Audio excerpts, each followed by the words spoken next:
Siya kan pasi. May bunat.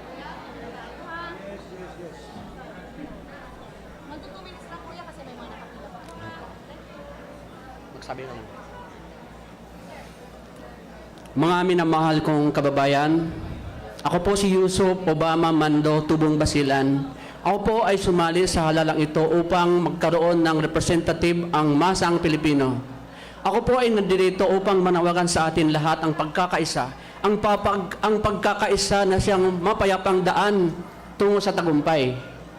Tayo po ay isang bansa, isang bandila, may lahing malaya.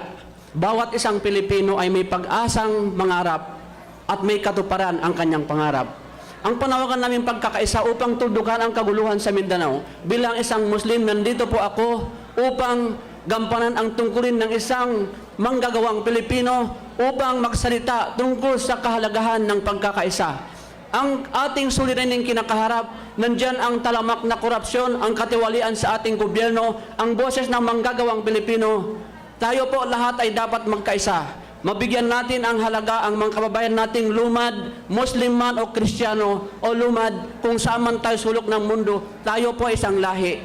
Pahalagaan po natin ang ating mga anak, ang kinabukasan ng ating mga anak. Kung tayo magkaisa, bawat isang Pilipino ay may kakayahan mangarap at may pag-asang magtagumpay. Mabuhay po tayong lahat. Mabuhay ang masang Pilipino.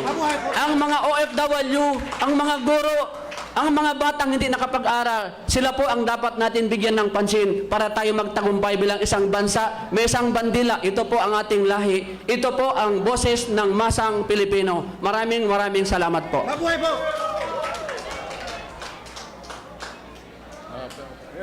Natanong ka, independent daw, PDP laban.